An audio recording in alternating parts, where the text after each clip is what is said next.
দর্শক শ্রোতা ও আমার শ্রদ্ধাভাজন সম্মানিত শিক্ষক বৃন্দ, সালাম নেবেন। আসসালামু আলাইকুম ওয়া রাহমাতুল্লাহি ওয়া বারাকাতুহু।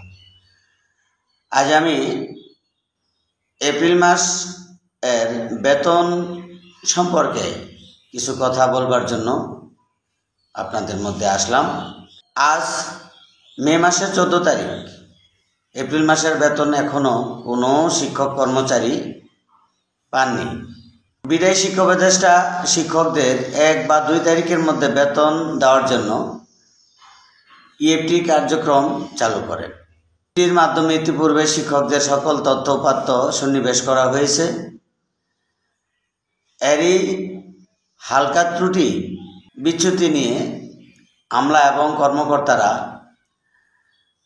শিক্ষকদের সাথে তালবাহানা শুরু করছে। বিভিন্ন অজুহাত দেখিয়ে পূর্ববর্তী মাসের বেতন পরবর্তী মাসের 15 তারিখ, 20 তারিখ, 24 তারিখের মধ্যে দেওয়া হচ্ছে। শিক্ষা উপদেষ্টা, আপনি একজন শিক্ষক, মাননীয় প্রধান উপদেষ্টা, আপনিও একজন শিক্ষক।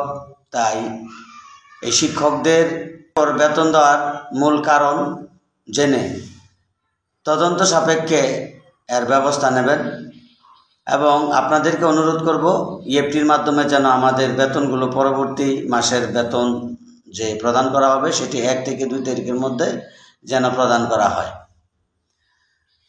এখানে বেশ কিছু বিষয় যুক্ত হয়েছে যেগুলি আজকের এই ভিডিও টিটেলটিতে আমি নাইবা তুললাম বা নাই তুলে ধরলাম।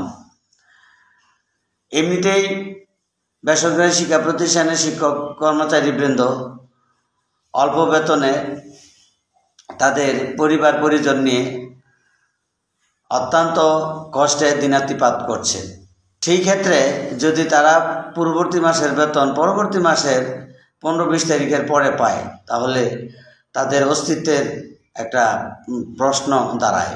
অর্থাৎ তারা কিভাবে টিকে থাকবে, কিভাবে পরিবার পরিজনদের ভরণ পোষণ যথাসময়ের মধ্যে পরিপূর্ণতা নিয়ে আসবে, সেটি আসলে বলার রাখে না।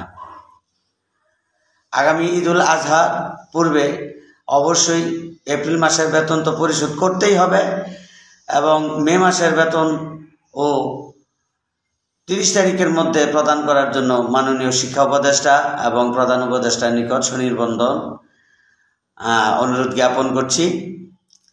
পাশাপাশি ঈদুল আজহার উৎসব ভাতা আগামী 20 থেকে 24 তারিখের মধ্যে প্রদান করার জন্য উদারত আহ্বান জানাচ্ছি। এ ব্যাপারে প্রয়োজনীয় ব্যবস্থা বা পদক্ষেপ না নিলে অবশ্যই শিক্ষক কর্মচারীবৃন্দ ফুঁসে উঠছেন।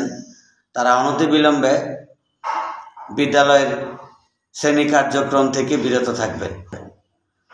পরিশেষে বলবো যে অবশ্যই শিক্ষকদের ন্যায্য পাওনা অর্থাৎ গাম জড়ানোর আগেই পরিশোধ করার চেষ্টা করবেন, অন্যথায় এর জবাবদিহিতা আপনাদের কিন্তু করতে হবে। ইহকালে না করলেও পরকালে অবশ্যই আপনাদেরই জবাবদিহিতা করতে হবে। আল্লাহ হাফেজ।